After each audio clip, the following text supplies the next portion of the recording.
is based on hours, not days. 1,080 hours is our requirement. The calendar has 1,153 in it. The calendar has a start date of August 24th, which would be the earliest by law, with the 23rd falling on Sunday, and the last day with students would be May 26th.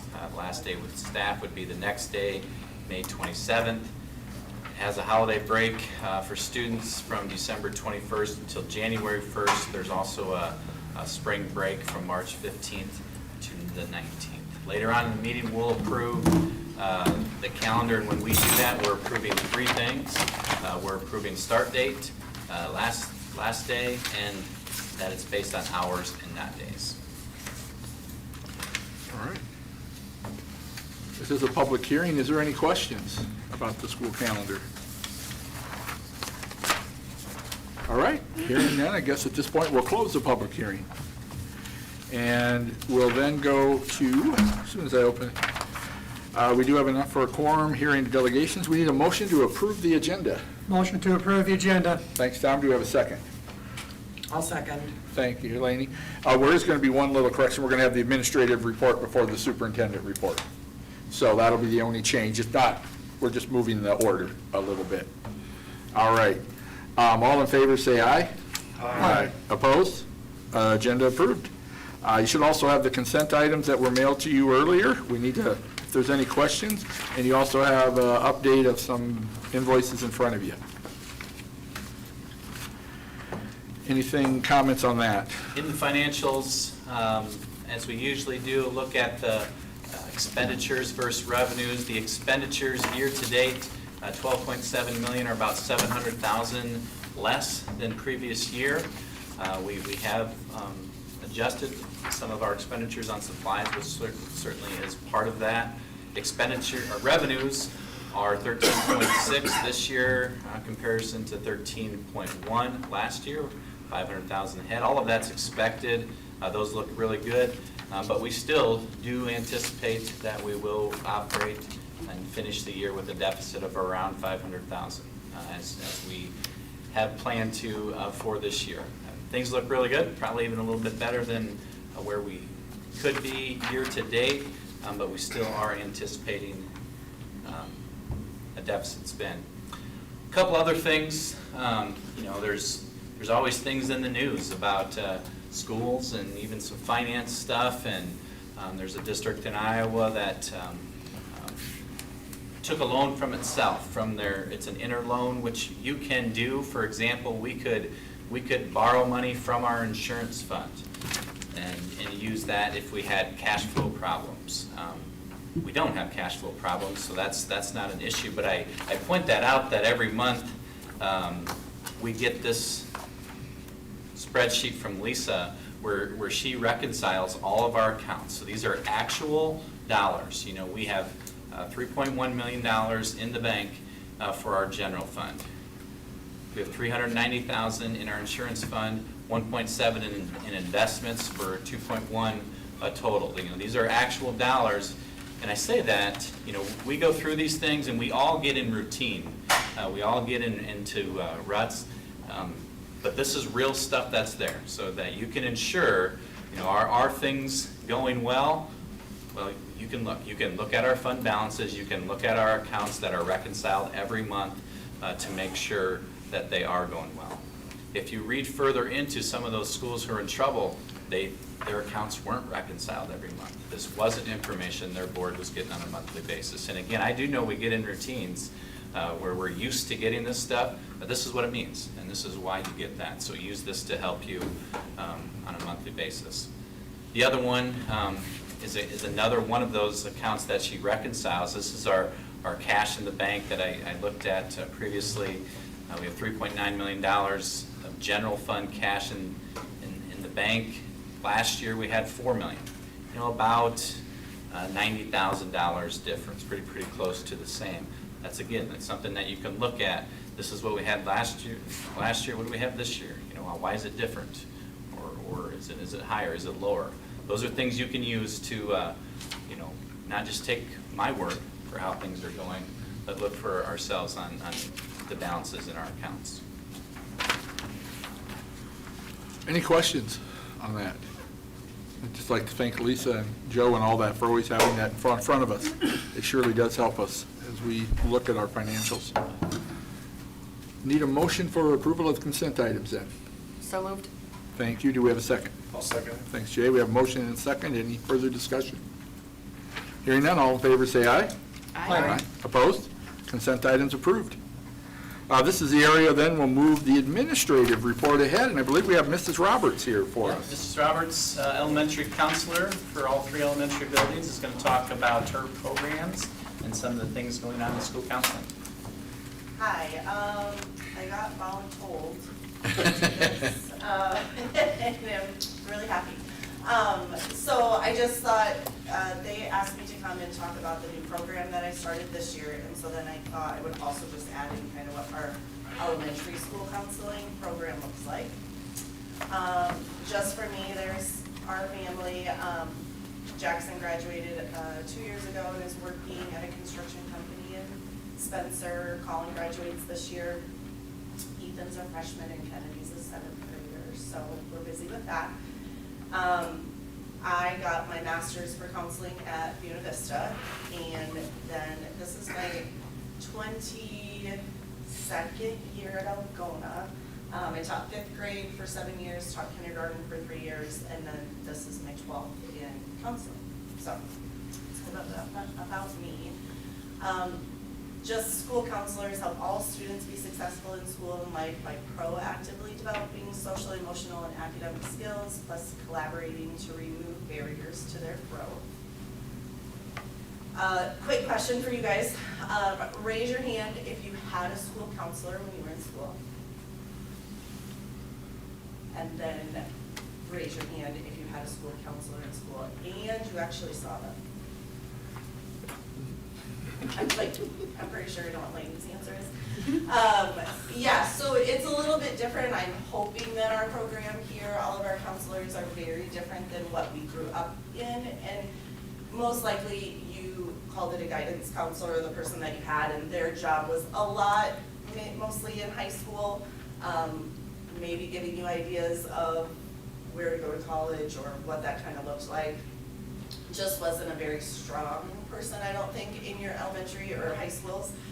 So we have changed the name to school counselor just to kind of show that we encompass all students, serving all students, and a lot of collaboration with teachers, administrators, parents, all of that.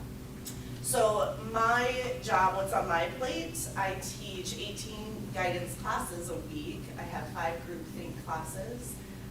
25 to 30 individual students a week, 5 to 10 surprise problems, 5 to 10 individuals probably, 3 to 5 groups per week depending on the time of the year. So in K4 we have about 500 students. I go between all 3 buildings.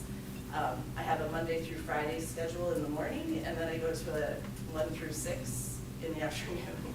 So I'm usually in 2 buildings every day. So. Our tier 1, how we kind of base everything, is basically me right now, along with our teachers who have their morning meetings, their circles every morning. So that would be those 18 classes a week, and then also now with our group think, which gives teachers their PLC time. So I go to every grade level 1 more time in a week, so that gets to all of the students that we have. In those lessons, so when you see the YCC, that's our curriculum that I'm using. So it's called Your Compass Collection. And so it's skills-based, so the things that we talk about are conflict resolution, handling emotions, respect, friendships, empathy, calming down strategies is a big one. And then now towards the end of the year, we'll do personal safety and careers in all the levels. Counseling Compass curriculum, sorry. All of it's research-based, which is what we were looking for, based on not only experience and best practices, but also on what the research tells us about what works when it comes to social emotional learning and children's mental health. I love that it's made by counselors and for counselors, so it's a school counselor or social workers that are creating these lessons and activities that they know will work well for those students. I also love that it's continuous improvement, so the curriculum I have is online, and if they update an activity or a unit, I have access to that all of the time. And then the professional development. So since it's my first year in it, there's a lot that I haven't even gotten to, so my goal this year was just to get a feel of the curriculum and see what I could get through in the year. But there is a ton of trainings for teachers, possibly in different areas, and for me, just to learn different things about small group lessons or how to manage individual lessons or data, all that kind of stuff. So like I said, there's so many resources in it. It is aligned to CASEL framework and the ACSD standards, which is the American School Counselor Association standards. CASEL's framework is self-awareness, self-management, social awareness, relationship skills, and responsible decision-making. So that's kind of like our overarching themes of what we do in our lessons. All of the lessons include online slideshows for stories or the content that I'm teaching. Also has activities of games, coloring pages, situation cards. I've really gotten into a lot of good discussions, especially in the second, third, and fourth grade, just with the situation cards. They bring up things that they've had, I bring in things that I've been through, asking questions. It gets a really good conversation, so I love that part. They have book suggestions for every lesson, parent handouts, counseling forms, and then again, those trainings are all part of this curriculum. Here's some examples of just what we've been doing. The iMessages we worked on in first and second grade. The how big is the problem is third grade. And then is it bullying was our third grade also. Yeah, how big is the problem might have been second grade. And then the bullying was third grade. So we really talked about the different types of conflicts, and then is it a problem or is it bullying where it's happening over and over again. So just some examples of lessons. Our tier 2 then would be students that are having some difficulties or needing some extra help. So I can do check-ins with students, I'm talking with administrators, TAs, and teachers, and then this is where we might do some group counseling, 3 or 4 kids at once on the same topic. Things that I talk about with staff, if kids are having problems with paying attention or being impulsive, I'm sharing resources with them, which is another part for possibly the end of this year and into next year with our behavior leads, our student support leads. If they're able to run a group, or if they're able to just have one student who needs to continue working on some skills, I can share resources from this curriculum. Family dynamics or situations that are coming up, friendship issues, big in third and fourth grade. If they're not, doing underachievement, but just not wanting to do work. And then also helping with any DHS calls if that's needed. Some of these things that we do with our groups, which are coming from the curriculum that I have, and still research-based. Friendship skills, anger or worry, a lot of anxiety and worry that we kind of deal with third and fourth grade. Resiliency. In kindergarten, we do a kindergarten boot camp. That's just kind of adding to our normal social skills of listening and sitting still. And then self-esteem and self-confidence that we work on too. And then our tier 3 is that top intervention where it might be a crisis intervention, a behavior intervention plan where we're really trying to find what is this plan we need to stick to with these kids, and then short-term individual counseling. I don't always stick to the short-term necessarily really well. I think a lot of kids may just need some check-ins for a long time. I may not meet with them every week, but there's some kids that I meet with once a month, and they know that, and we plan that, and whether it's just to check in, how are things going at home, or how is it at school, or just, hey, now you just know somebody's there to listen for whatever's going on. Kind of how our referral process works, we don't have like a set paper trail type of thing, but teachers will come to me with concerns, parents, students. In third and fourth grade especially, I have, it's called a red slip, but if they have a problem when I'm not there, since I'm only there 2 days a week, they can fill that out with the problem that they're having. They know that that's kind of a low problem, that it could wait a couple days. And so if that's sitting on my desk, then they know that I'll come find them when I get back to that building. So, and again, parents can call me. Teachers, a lot of times, they're finding me in the hallway, and I said, okay, great, send me an email so I don't forget.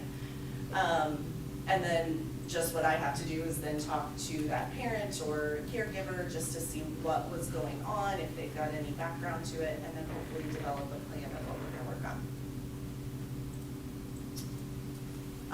Confidentiality just kind of always comes up. It's really hard with the littles because as a parent, you want to know what's going on, which I usually kind of let them know, but if someone's in danger, kids know I have to break that confidentiality and talk to another adult to get them help. But what I've learned to do is just if I feel like I need to talk to parents about it or teachers, I just say, hey, would it be okay if I talk to mom or dad or your teacher about this so we can all help? And almost always do they say yes, so that's a good thing too. I think they know that they're comfortable in being able to share about it if I'm asking them. So just going back to that individual counseling, if I am working on that, the topics that kind of come up a lot is life changes with divorce or separation, death or a family illness, emotional dysregulation. So again, we have a lot of the worries, a lot of the anxiety that's coming up, or anger, not being impulsive, not knowing how to calm down first. And then some self-esteem and self-confidence too. So that's kind of what I'm working with individual kids on.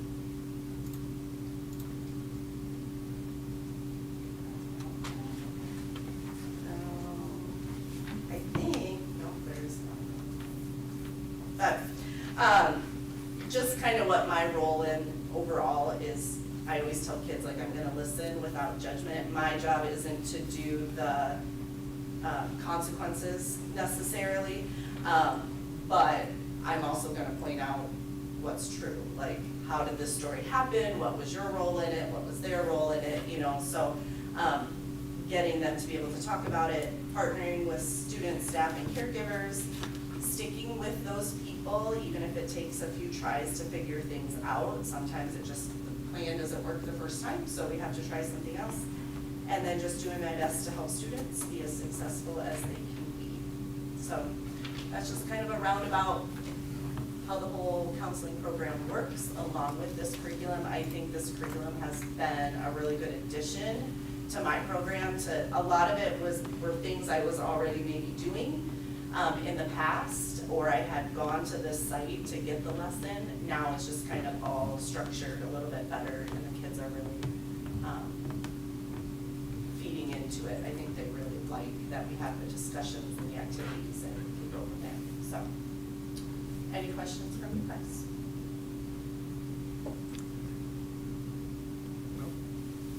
No, there it is. That's fine. Any other questions, I guess? Yeah? Questions? No, I appreciate the update. It's great to see everything. Thank you very much. Thank you very much, Mrs. Roberts. All right, we'll then move on to the superintendent's report.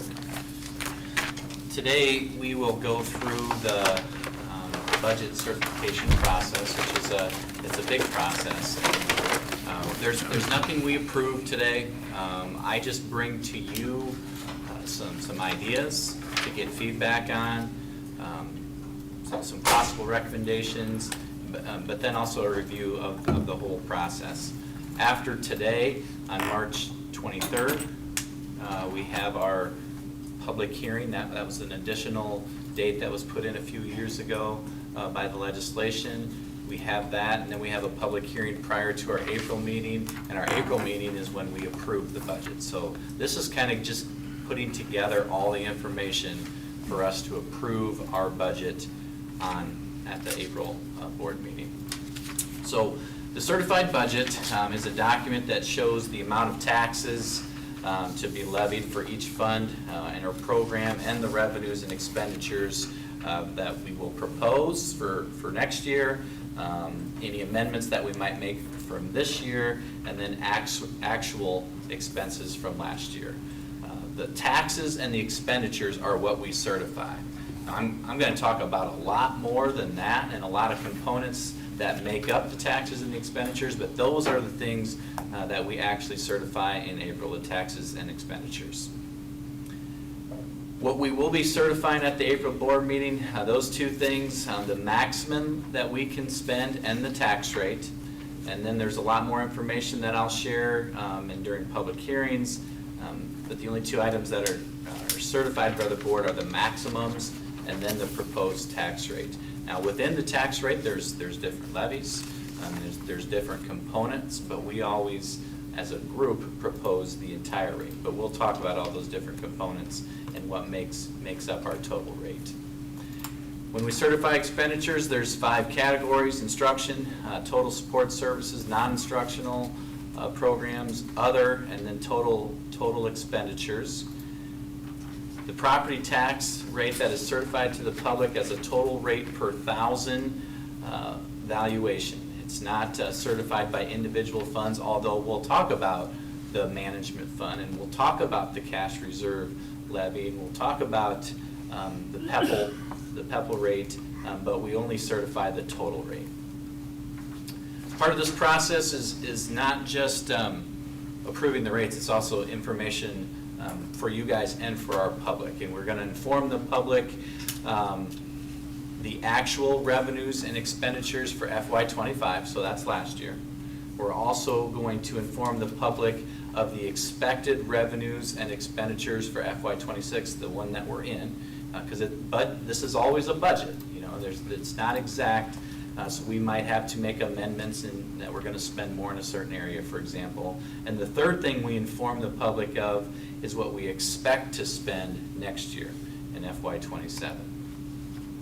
So now we'll get into, you know, what makes this up, and we're funded by people. We're funded by enrollment. Our headcount enrollment went down significantly this year, which is what next year's budget is. So in October, when I talked to you guys on our certified enrollment, it went down. It went down from 1447 to 1422, so 25 kids. That's 1.7%, you know, so it's a small percent. But you take those kids, you know, times, you know, almost over $8,000. So it's significant on how it changes your budget. We were on a budget guarantee, which we'll talk more about, is when we get 101% of our budget this year for next year. There's also supplementary weightings that are factored into our enrollment, so it's not just our certified enrollment, it's also the things that are added. There's a number of other things that create the supplementary weighting, and we'll review some of those, but preschool students, remember, they're not a full person. They're funded at a half. We also have some supplementary weighting for reorganization that we'll be entering the last year of, and we get some supplementary weighting for English language learners as well. So look at that enrollment. You know, there's quite a few slides in here that when you look at the visual, I think it tells a lot, you know, because I can tell you that we're down 25 kids, which we are, but we're also up from where we were 2 years ago.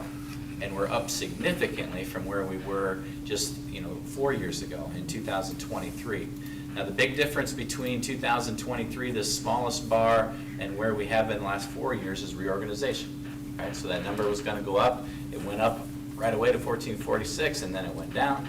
It went up again. This was an unexpected growth that we had a few years ago, and then down to 1422. We graduated 120 seniors, and we have, you know, around 100 kids in kindergarten. You know, that math is a lot easier. We do not have 120 seniors this year. It's closer to our anticipated kindergarten numbers, so I would anticipate that decrease next year to be smaller.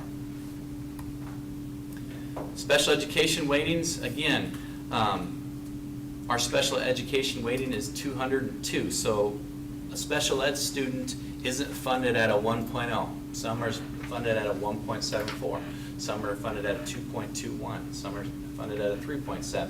So there's different weightings based upon the different support that they need. All of those weightings for us add up to that 202. Now again, you know, we know we have students with support. A lot of times it feels like that's growing all the time. But again, when you look at it in perspective throughout the years, it's really not. It's more than last year, but it's significantly less than 2024 and very close to what it is in 2023. So an increase of 14 students, which is a 7% increase from last year.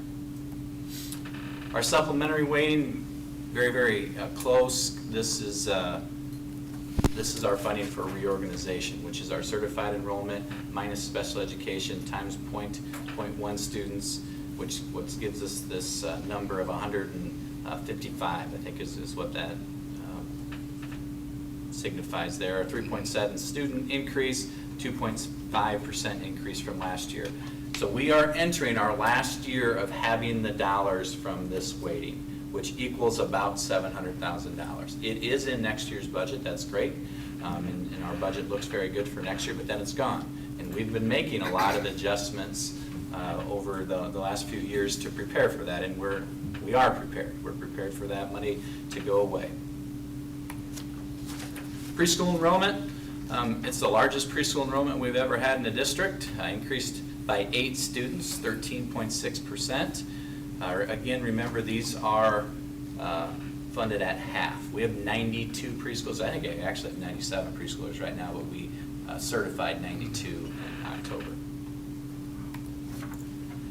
So spending authority, the number of students that we have multiplied by what each student is worth is part of our spending authority. There are other per pupil components that we receive funding for. Okay, so number of kids times that number, we can round it to 8,000 for today, but then there's some other things we get per pupil funding for. Those would be special education, we talked about that, teacher salary supplement, TSS, which is dollars that we get that we disperse equally to our teachers. For example, the state minimums were increased last year, or 2 years ago, for a beginning teacher to make $50,000. The money to get us to $50,000 for anyone working in our district came in the form of TSS. So our TSS increased for that to happen. Now, that's somewhat of a problem now, because when we hire a teacher now at $50,000, I don't get TSS for it. So if we would have hired them at 42 and now it's 50, there's no more supplements for those dollars. Professional development costs come in a per pupil form. Early intervention comes in per pupil. Teacher leadership and compensation per pupil. All these are per pupil funding in addition to the $8,000 per student. What funds come that are not for people? On here, nothing. Some non-per pupil funds that we'll talk about would be like PEPL, which is a property tax, which is a valuation. Almost anything that can be used for salaries, benefits in the general fund comes to us in a per pupil form.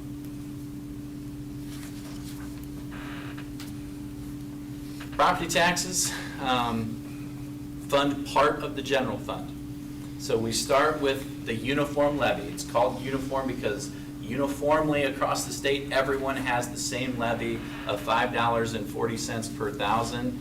Last year, our uniform levy was $5.28, and that's part of reorganization, that it's reduced by $1 and then 50 cents and 25 cents for the district you're reorganizing, in our case Laverne, and then ours is reduced the same dollar amount, so not the same cents, but if it saved them $200,000, then we get to save $200,000, for example.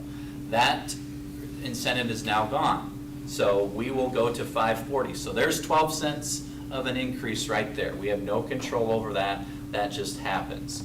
That also doesn't give us more money. Now there is more money that's generated at $5.40 per thousand than $5.28, but that just fills the bucket higher and we'll get less from the state, okay? And I know that doesn't feel good to us as property tax people, that pay property taxes, because we're paying more of it and the state's paying less of it, but the school's not receiving any more in that case. So $5.40 per thousand, that fills the bucket up to here in Algona, where we're very property rich. It fills it higher than it does in other places. Then the state fills the rest of the bucket up to 87.5%.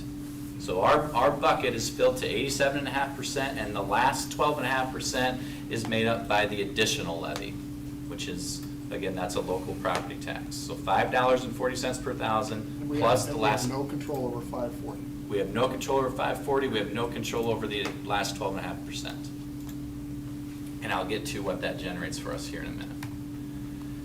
So the uniform levy, plus the additional levy, plus instructional support, plus cash reserve. We have no control over uniform, we have no control over the additional levy. We do have an instructional support levy in place, and we do have a cash reserve. There's two cash reserve levies, but we use them interchangeably. So actually, and what I'll show you is I just use one. I don't even use the other anymore because I think it's just confusing. Typically, you will levy for cash. Main reason is for your special education deficit. Now, the last 2 years, we've had cash, so we haven't had to levy as much. Now that cash is gone, so we need to increase that to balance that out, and we'll get to that here in a few slides. So our uniform levy last year generated $6.1 million at $5.28 per thousand. It generated $6.1 million. This year, at $5.40, it generates more. Now again, this does not mean we're getting more. It just means we're filling more of the bucket. The good people of Algona are filling more of the bucket than they did the previous year. So it looks like an 11% increase, which it is, but not in money we're getting. Just an 11% increase in what the property tax, what we get from property tax. The additional levy increased $84,000. This is a 4.2%. So again, that last 12.5% comes from the additional levy. Cash reserve. So this is a big increase where we go from $814,000 to 1.35. The reason that we're increasing this $535,000 is our special ed deficit, and the lack of funding to support those needs that those kids have just haven't kept pace. We didn't take this much in cash reserve the last few years because we had more cash. Actually, we decreased this levy $185,000 last year. And the other cash reserve, we also decreased that, I'll get to. So we decreased this levy for 2 years, and now we're adding some of that back as our needs have increased as well. And this we have control over? We do have control over this one. And this is your proposal? This is my proposal to get feedback from you guys tonight, correct. The other cash reserve, we didn't use it last year, not using it again, so it's nothing. However, last year, we decreased it $175,000. So in FY '25, this was $175,000, and we went to 0. So we reduced our cash reserve levy last year $350,000. This year, we're adding it to $530,000, so we're really adding $180,000 of it from what we, $180,000 on top of just adding back to what we had And currently. we decreased it because we had reorganization dollars? We were cash rich, right? We had high fund balances, so we didn't need the cash last year or this year. We deficit spent both years. Now we've deficit spent that down, and we don't want our fund balance to go any lower. When you say cash reserve levy, that makes me think, okay, yeah, we just want some fund money to have on Yeah. hand just to help our budgets. Where does the cash reserve, does that go to a general fund? It goes straight to general fund. We use it as general fund dollars, yeah. And, we operate with a $1.6 million special ed deficit, so we're really offsetting that Out of our general fund? out of our general fund. Using the cash reserve levy? Yep. Good And question. when you say the special ed deficit and not meeting the needs, is that staffing based on the needs of our kids? Why is the expense more? Why do our expenses for special ed exceed? Yeah, that's a really good question. You talked about those weightings, how a special ed student is weighted higher. Those weightings haven't changed in, I'll throw 30 years out there. It's been a long time since they've changed those. And as a result, most school districts in Iowa operate with a special ed deficit because the funding doesn't support the need. Yes, it does, most of it is from. Salaries. Salaries, staffing. Your Yeah. costs in the last 30 years have dramatically increased, so if we're still being compensated at the same. At the same number. Level, so. Yeah, and I've had really good discussions with our legislators about that. They understand that, but it's got to a point now of how do we eat the elephant? What they really need to do is they probably need to take one of those weightings. They need to take the 2.2 and make it 2.4, something like that, and start to chip away a little bit per time. But there's been a lot of things in education the last few years, and it would be nice that we could, calm those waters and start to talk about things that are really important that we need to talk about. If districts that don't have a good general fund budget, what are they doing as their special education increases? Just, Yeah, I think we're very similar. Or they're What raising. we're doing is very typical, that you use your cash reserve to offset it. If schools don't do that, Jay, what they have a fund balance, they have so much cash that they don't need it. okay. So they really are operating with a greater surplus. If you're operating with that big of a surplus, I would question if you're spending the money on kids like it should be, though. We have to have a surplus to be safe, right, and protect ourselves, but we're not, we're not just a bank banking it up either. We want to spend it how it was intended to be spent. So total cash reserves, this is the increase. It's about $535,000 from $814 to $135,000. Now keep in mind that I went through the financials at the beginning of the year. We're anticipating that we are going to overspend about this amount this year. Okay, we're going to be in a deficit. We're going to deficit spend over $500,000 this year, and then next year we're going to lose $700,000 in revenue. Now we have accounted for both of these two things. One with the cash reserve levy, two with our reduction in expenditures in staffing next year of over $800,000. So that's how we balance those two things out. We've done it. We've executed that plan, but part of that is this increase in cash reserve. Everything up until this, all right, well, maybe your next slide answers it. Everything up until this point, you're 5.4%, filling the bucket up to 85%, and then filling it rest. Are we talking just about general fund dollars? Yes, everything I've talked about so far is general fund. I will get into some of those additional levies here in a couple screens. This is general fund. Everything on your screen right now is general fund. The bar on the left is last year's rate. The bar on the right is this year's rate. So that 528 goes to 540. Red is the additional levy. See, the additional levy actually decreases from 174 to 167. But if you remember when I showed you before, it was more money because our evaluations go up. So as evaluations go up, it generates more, and we don't have to, we don't have control over that, but that's a good thing, right? That's a 7-cent reduction. This was a 12% increase, so we're at a 5% or 5-cent increase right now. Instructional support levy, that should always be the same, and it is 22 to 21.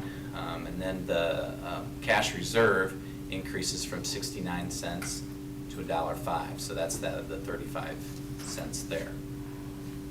There's more to our levy, or more to our total rate as we go here, but that's Okay. general fund. I know you've probably answered this, but I'm just answering it for clarification. And anybody else that has a question. So we're increasing it 40 cents, right? Am I looking at that right? That's the way it looks right now, but when I get to the end, it'll be lower than that, because we have reductions too. Okay. But are we getting to the same amount of money in the end from last year to this year? Or do we have to increase it based on our expenditures? We increase it. Yep. We'll increase our, we'll get 115,000 more from the budget guarantee. That's the 101%. And we're increasing it because our enrollment's going down? Is that where the deficit is? No, we're increasing it to meet our expenditures. Okay. Yep. So right now, if you look at it, you're right. It's a cent increase. It's not gonna be a 40-cent increase when I get to the end here today. Did you already say why are expenditures going up? Yeah, the special ed needs. Special ed, okay. Yeah, special ed needs, as our, you know. Like to we haven't balance that. hired more, we haven't, I mean, we're not building new facilities, that's different funds. Yeah. I mean, we're actually cutting, we're not cutting, we're We're reducing expenditures. reducing staff, we're trying to We are reduce. reducing expenditures for staffing over 800,000 from this year to next year. I just think that's important Yeah. to reemphasize, because average person working us is already upset because our property taxes are going up. Right, right. And I think that's, you're right, Brent, you're asking the right questions of, my property taxes are going up, what are you doing to help that situation? And that's what I want people to ask us, because we have answers to that, guys. What we are doing is we are reducing our expenditures in staffing alone over $800,000 for next year. We reduced our expenditures in supplies only this year, a couple $100,000, maybe not that much. Maybe not quite. You know, but, over $100,000, right? So we are doing things to also reduce expenditures and to balance all of this out. And people should ask those questions. Also, we are doing everything we can to keep this tax rate as low as we can. And we'll get to that and as this all plays out in our total levy. So there's also levies outside of the general fund. General fund's what we use to pay salaries and benefits, but there's other levies that we have that generate cash that we don't pay salaries, we don't pay benefits, such as the management fund. Management pays for all of our property insurance, all of our casualty insurance. That premium alone is over $500,000. So that's a big ask in the management fund. We also use management fund to pay retirement benefits. PEPAL fund, that's a property tax where we have approved to take $1.34 per thousand, but we don't. We take 67 plus the board approved, we take $1. So we don't take all of the PEPAL fund that our voters have approved to take and never have as a district. We've always been responsible in doing that. We use that to buy buses. We use that to fund technology, computers, maintain our buildings. We don't have a Pearl fund, activity So fund. why not? Why not take it all that we've approved to build up a fund so we can improve facilities? We never have. That was a rate that was at 67 cents when I came, and we've left it there, but we are approved to take more. And who approved that to take more? We did? The voters. Voters Yeah. have to do Yeah, that. the voters, that's the way it was passed initially, and passed again when we reorganized the same way, at the total rate of $1.34, and we've never taken that. We don't have a pro fund, activity fund. This is how we buy uniforms, do everything in our activities. This is funded through our ticket sales, our gates. Debt service. Debt service, we do have it in the district. It's the former Titanca district. They had some general obligation debt that is collected just in that district. And we have about 2027 that expires. Nutrition fund, this is the school lunch fund, comes from the federal government. That's what funds that. And then our sales tax fund. 1 cent sales tax in the state of Iowa is distributed to schools on a per pupil basis. And we have bonded against that in this district and have for years to build, including the middle school, parts of the PAC, the gateway, and the field house. And that's safe. That is safe. Sales tax is safe. On that one, Joe, maybe mention, because I don't completely understand it, but the schools don't get 100% of that anymore, right? The You are Iowa right. government Yep. took a portion of that. Yes, as well. we already don't get 7% of it. That has happened over the last few years where they've started to save. And we got all this money that's for schools. Well, we're going to take 7% and we're going to reduce property taxes with it.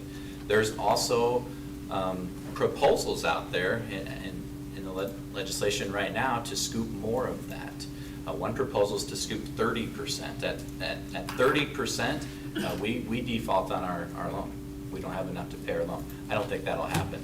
And we're not alone. There's over 60 other districts in the state that are the same way. But I think a scoop of save will happen. It will allow us to continue to pay our debt as we are, but there won't be any left. And over a 10-year time period, the one proposal, we lose over $3.6 million. So that's a big deal. And I think, Andrew, you bring up a key point. They're already taking 7% of it, so anything on top of that seems a little, unfair to schools from our perspective. These are non-general fund So levies. if they did that, off track, but if they did that, we could, PEPAL, we could use the extra money from there. You could raise the PEPAL, because we don't, to pay for that. Do we as a board have the authority to raise PEPAL, or does that go to voter approval? No voter approval, it's already approved. It's part of this process. No, but I right mean, if here. we had to go to 2% or something like that. No, it is already voter approved at the $1.34 mark. We just don't take it. I'm just saying, but if So we had to go above the $1.34. we can't go above $1.34. That's the max. Unless it went to vote. No, No, that's that's the max even at the vote. I think We we're only have at the max 67. voted in, we just don't take it. What we could decide is. That's a law, that's a That's a state law, law. that's a Okay, law. okay. What we could decide in this budgeting process, not to take 67, but to take the whole thing now. That could be a board decision if we ever lost some of our sales tax funds.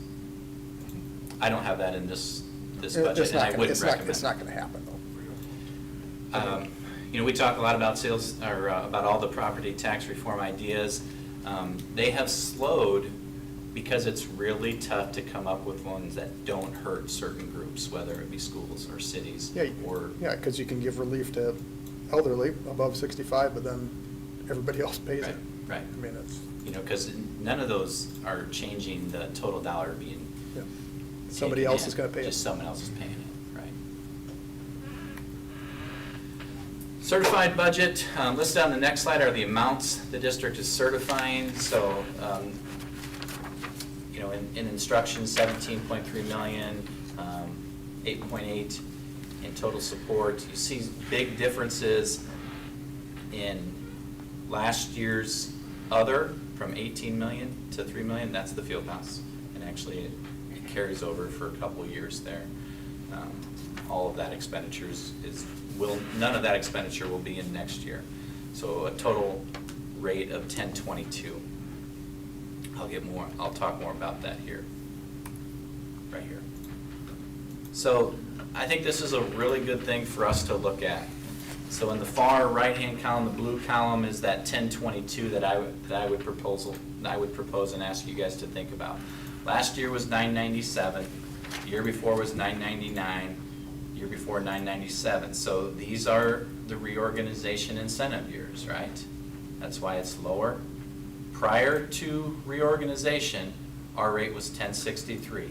We're 41 cents below that, because we are working hard to keep our rate where it needs to be. So if you look where we've been over the last 9 or 10 years, you have this 1012 here.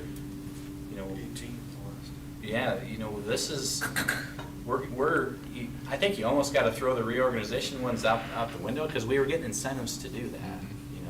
The state was helping us in those cases. So this is really as low of a rate as we've had, since 2018. so why was it higher? Where was the extra money coming from in 2023?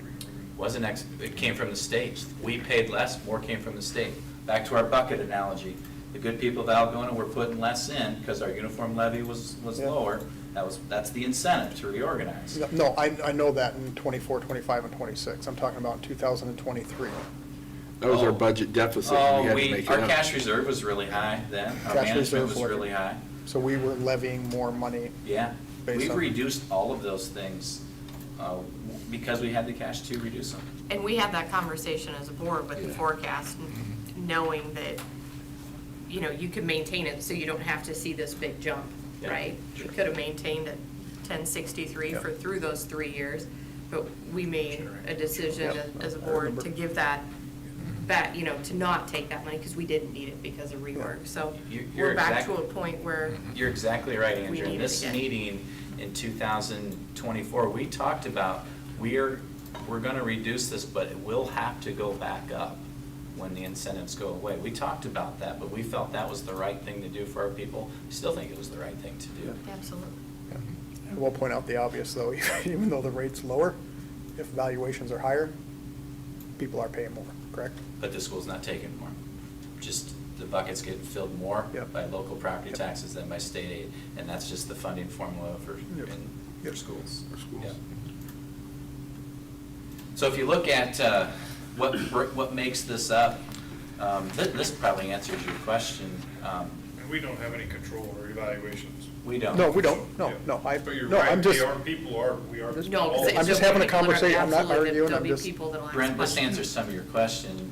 When we were 1063, our management levy was $1.07. You know, it's only 93 cents right now. Cash reserve isn't ever broken out because it's part of your general fund. Sure. But you'll see this general fund levy back here was $8.55, Yep. and we're only going to $8.31. So that's probably cash reserve is 20 or 24 cents less proposed than it has been. so our management fund levy would go increase if we anticipated insurance increases.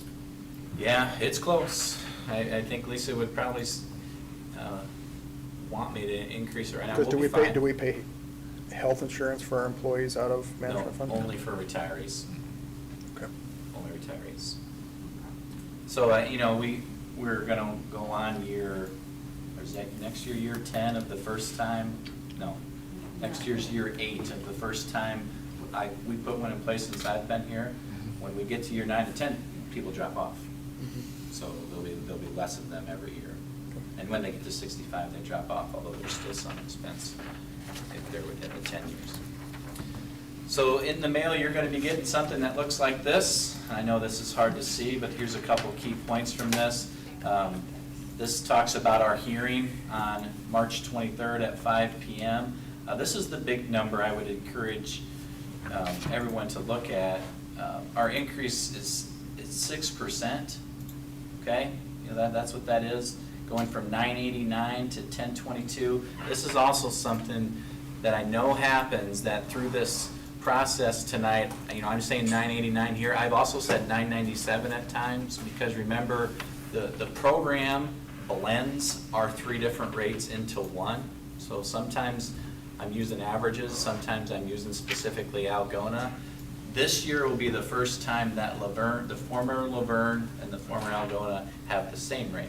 So we've gotten rid of one of those. The former Titanca still has $1.34 higher rate paying for their debt service. So, you know, we send these things out with these proposals, but no one will have that exact rate because it's different depending on where you live. And I know that's confusing.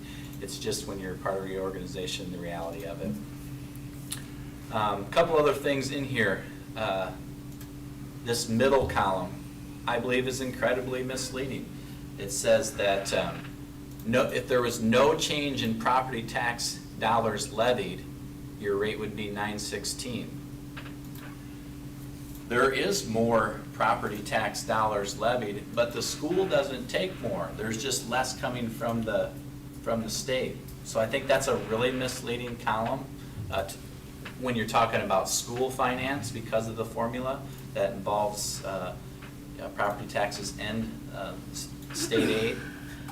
But the reality, 989 to 1022, also, we had to send it out this way. We had no control. It won't be 1022 because the legislation that passed for the 2% increase in SSA is going to also pay for districts who are in a budget guarantee, which is us. So typically, budget guarantee will be paid for by property taxes. The state's going to pay that $100,000 for us. So this will probably be, I think it's 6 cents less, 1016, 1015 is what it's really going to be. We have no way to do that right now, though, until it gets fully approved and it gets put in the department management system. But it won't be higher than 1022. So that's where I talked about, you know, the general fund went up 40 cents, but we're really talking about a 20% increase in what we're doing. So our kind of our timeline, we already have it publicized. We have to adopt the budget prior to April 30th, so we use the April board meeting to do that. If we needed to pass PEPAL or instructional support levy, we don't. You have to do that before the 30th. We will have a budget guarantee resolution in our April board meeting. You have to do that before the 30th. We have to have everything to the Department of Management and to the county by the 30th. And then we also have to amend our current budget before May 31st, which we will need to amend that, and we'll do that in the 30th also, or April meeting also. So the next slide is always our reminder to make sure that we do have a motion to approve the budget, but we don't do that tonight. We do that in April, so. So what, do I need to make a motion to? No, I just gave you a lot of information. No, I'm not approve the budget, I don't know if we had to set a date. No, we will set a date here. We did that. Yeah, we already did it. So real quick, and we can talk in private, but I get this question a lot. How is it that having a private school in town saves public school money? Yep. When I take you back to that slide, I should have said it when I was on there, right here. These per pupil funds, TSS, professional development, early intervention, TLC, this makes up about $1,200 per student, all those four things combined. Mhm. Every student who receives a education savings account and lives in our district, so there's 360 of those, we get these per pupil costs. We get about $1,200 per student who has an ESA. That comes to us. And then we flex that and spend it in the general So as a fund. public school, do we benefit? That's the only way we benefit? by That's how we having- benefit, yeah. It's about 400,000 of dollars we didn't get prior to that.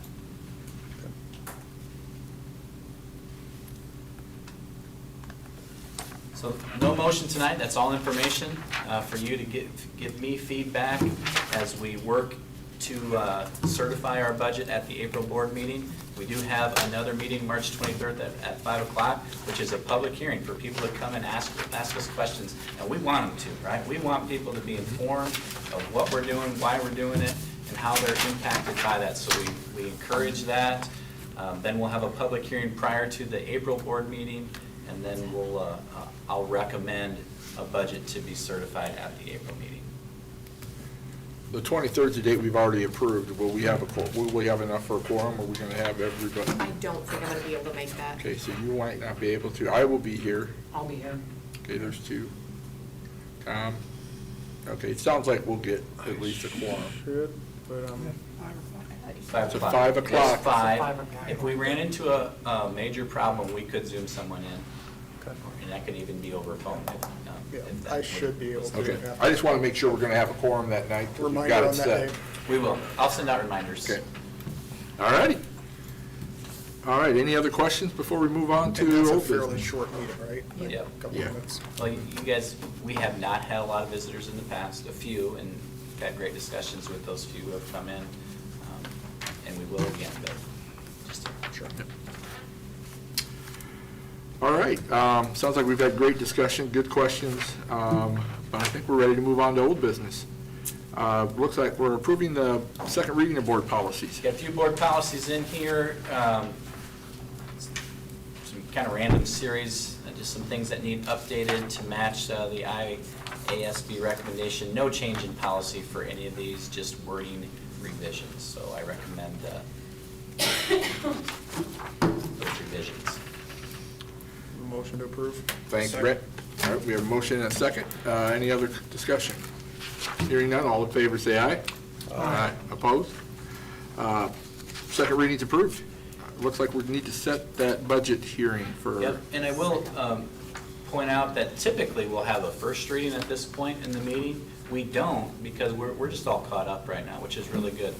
Lisa's done a good job of scheduling. We'll have some legislative things, but we could take a break from our schedule this month before we dig into some, there was a whole bunch that came out in the primer. So we'll get back to it next month, but that's why that is. We need to set the public hearing date number 2. You have to have 2 of those. We have one scheduled for March 23rd. We need to set a date for a special meeting, budget hearing number 2. I would propose April 13th at 5 p.m. This meeting We can do that at 5:30 though, right? Just has to be, Yeah, just prior to the meeting. That's our regular board meeting. It's regular. That's our regular board meeting well, night, you the have to have it 13th. separate. Yeah. Like, have to have that board meeting, which We- is a hearing, close it. We and can then have the open budget it. hearing at 5:30 and the board meeting to follow. That's the scheduled Correct. time to be to Yep. follow. Yes, let's do Okay, that. let's do that. All right, we need a motion to go ahead and do that. I make a motion to hold our hearing on April 13th at 5:30, just prior to our normal, regular board I'll meeting. second. Thanks, Andrea, thanks, Brent. Any discussion?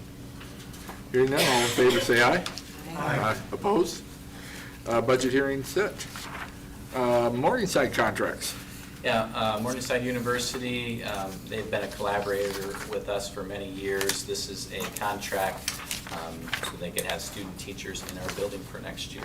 On that note, last Friday, Mrs. Eishen and I went to teacher fair at UNI, which was a great experience. We talked to a lot of student teaching prospects as well as some teaching prospects. Today, her and Mr. Cecil are at the Iowa State Job Fair, so those are good opportunities for us to connect with people who are looking to student teach and give them opportunities in our district. So I recommend an agreement with Morningside. Motion to approve. Thanks, Brent. Do we have a second? Second the motion. Thanks, Tom. We have a motion and a second. Any further discussion? Hearing none, all in favor, say aye. Aye. Opposed? The contract approved. Looking at a local group risk pool for natural gas. Yeah, we've done this for a number of years now. This is probably the 6th year. The risk pool program, what it does is it stabilizes natural gas prices. Any public entity can be part of this local government risk pool. It also allows us to pay that premium then out of management and not general fund. So it's a general fund savings to do that. Our premium for next year is $157,000. That is higher because the field house is now added on. It's about $20,000 higher. So this has been a good thing, money saver for us. It's certainly a general fund savings. Motion to approve. Thanks, Brent. Do we have a second? Second? Thanks, Andrea. We have a motion and a second. Any discussion? Hearing none, all in favor, say aye. Aye. Opposed? Field house Approved. costs $20,000 a year to heat. It's always an estimate, right? It's- Yeah, you don't know, I mean, it's Yeah. Yeah, because we've only had a partial year. Yeah. weeks. So it's a big open building. Yeah. All ceilings. All right, looks like we're looking to approve our school calendar for 26-27. As I mentioned in the public hearing to start the meeting, we're approving a calendar based on hours. We're approving a start date of August 24th, and we're approving an end date with student of May 26th. In this calendar, there's 1,153 hours, a lot of extra hours, which is good. That makes, any type of, snow or weather, we're not at danger of having to add days at the end of the year. It does have a 2-week-long break over the holidays from the 21st through the 1st, and then there's also a spring break, March 15th through the 19th. So I recommend that calendar based on 1,080 hours, starting on August 24th, ending on May 26th. Can I make a recommendation for next year that I've Absolutely. heard? Banking, I don't know if that's quite the right term, the day off after conferences and moving that to the Friday before spring break starts? No, so we take a day off, a comp day Mhm. is supposed to be in the week that you have parent-teacher Okay. conferences. Okay. Was just No, suggested. Yeah, good suggestion, and I know there's districts who probably get pretty gray on that, but that's what the code says you're supposed to do with the comp Okay. day. Perfect. I like the calendar, especially with all the state truancy stuff with kids being gone, to have the full weeks around Christmas break and around the full week of spring break, and the fact that we're done before Memorial Day, I think is really nice for families. I think so Yeah. too, Brent, and we have, the feedback we have got from our families on things like spring break is really, really Yeah, I know before, positive. yeah, I never I never understood before, and I know there's a lot of resistance, a lot of, because we're not a college area. I mean, when closer you get to the college towns, that's the way that it is, but, you know, I don't know when Good Friday is on here, It's different. it's March 25th Yeah. or 26th, so we still get that off. But We we do. used to be, I mean, we used to do a couple days around Easter and Good Friday, and it was like, and then you got 3 days during spring break, and it was, you couldn't really do Yeah. anything either time, you know, of length. You'd still be missing a couple days of school, and so I appreciate this calendar. And we set our spring break on a very, it's a fixed week. It's after the winter sports season, so after the boys' state basketball season, which always will align with the Regent Schools' spring break also. So it's a good place to have it for our families if they have other people in their family. It is, and especially like, I mean, I got a kid going to college next year, so to be able to have Yeah. spring break with Yeah. a college kid is nice. Nice. So Sure is. I would say continue to do that, please. That's nice for families. Okay. I do a motion to approve the calendar as presented. Thanks, Tom. We have a second. I'll second. Thanks, Lanny. Motion and a second. Any further discussion? Hearing none, all in favor say aye. Aye. Opposed? Calendar approved. Looking at an approved LCC sharing agreement. Yeah, this is a position we've had for a few years. We have the services of a college and career transition counselor, so it's someone from Iowa Lakes who comes and works here 2 days per week, who just works with our kids in their transitions after out going to high school, which could be to a community college, could be to a four-year, could be to a lot of different things. As I said, the person is employed by Iowa Lakes Community College. They're shared with us, Emmitsburg, and Gretna Terrell, Ruthven Ayrshire. We pay 29% of the salary because they're here 2 days per week, which is $25,000. But then we also receive 2 FTE of around $16,000 from the state. So this position cost us $9,000. So I'd recommend the approval of this sharing, So the state gives us money Yeah. to have this? because we share this counselor, yep. That's a operational sharing incentive. Okay, all right, I'll motion to approve. Do transportation. Yeah, we used to do it with transportation with Laverne and Yep. maintenance with Laverne. We currently do it with special ed. We could do it with curriculum. You know, we've explored that a little bit. We haven't done it yet, but we could. We did 1 year with Cheney to Laverne, but. Okay. I heard A motion to a motion approve. from Brent. Do we have a second? Second that. Thanks, Jay. We have a motion and a second. Any further discussion? Hearing none, all in favor say aye. Well, can I just ask, I mean, a motion to approve, because I think it's affordable, and I'm assuming that it's something that you value, but what do, I mean, Yeah. do you see kids using this? Yeah, I went straight to our counselors, Mr. McLaughlin, Mrs. Officials, and asked them, you know, where does this help? And it just helps them a ton in preparing our kids to go into college. She does a lot with the FAFSA preparation Okay. and those things. Yeah, that's one of her things, so, and I think it's really valuable for what we pay for it. Okay. I think I heard everybody approval. Anybody opposed? All right, motion approved then. All right, approve audit proposal. We sent out requests for audit firm proposals. We sent them to 6 firms in January. Of those 6, 1 was returned by mail and deliverable. 1 firm returned a proposal. The firm that returned was Trust Point, which was formerly Schnurr and Company. They've submitted a 5-year proposal at $13,500 for the first year and an additional $500 for succeeding years. This is the company who has done our audits in the past. We kind of fall right into place geographically. I'm on the YMCA board. We have the same thing.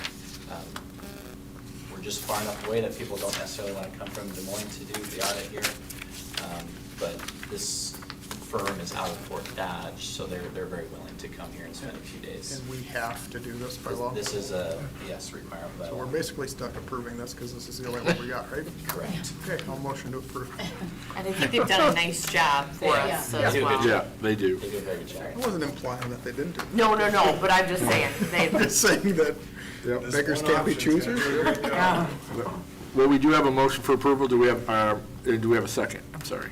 Second. Thanks, Andrea. We have a motion and a second. Any further discussion? Hearing none, all in favor, say aye. Aye. Opposed? Audit approved, I guess. Open enrollment. We have 5 open enrollments. 3 of those are students who have always attended school here and continue to. The other 2 are both kindergarten students, so they all meet all deadlines. I recommend the approval of these applications. Make a motion to approve the open enrollments. Thanks, Laney. Do we have a second? Second the motion. Thanks, Tom. We have a motion and a second. Any discussion? Hearing none, all in favor say aye. Aye. Opposed? Open enrollment's approved. Resignations. Maybe. Resignations, we have Seth Schlinger from high school teacher associate position, Grace Herbst-Ulmer from middle school girls wrestling coach, Kathy King, middle school teacher associate, Mia Hegarty Roach from the color guard coach, and Janelle Eisenlohr from the Bryant teacher associate. Make the motion to accept resignations. Thanks, Jay. Do we have a second? I'll second. Thanks, Laney. We have a motion and a second. Any discussion? Hearing none, all in favor say aye. Aye. Opposed? Resignations approved. Contracts. We have 6 contracts. Amber Limbaugh, JV volleyball coach, Stephanie Metz, high school math teacher, Hung Sim, maintenance department, Jared Merkel, middle school special ed teacher associate, Trevor Arnold, middle school football coach, and Abby Wolf, high school business teacher. All right. I make a motion to approve the contracts. Thanks, Andrea. Do we have a second?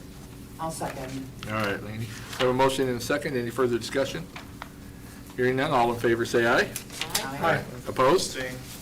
Contract approved. Did we do the open enrollment? Yes. Yeah. Okay, so I was spacing off. Yeah. We did. Anything, I don't see come to the end of the agenda. A motion to adjourn. Thank you. Do we have a second? Second. Thank you, Andrea. We are adjourned. Please don't forget the 23rd, and I'm sure Joe will remind us. I did. Good. And if you can pick up your computer and your name tag, that'd be awesome. Calendar from your packet. What's that? I said if any of you guys are just gonna throw away your stuff, I'll take this. There's got to be, I think there's a little correction that you make in there. Like just a Yeah. color code. January 4 should not be purple, January 5 should be purple. If This you is can this is live the with that, hardest I- thing to come and buy. This right here is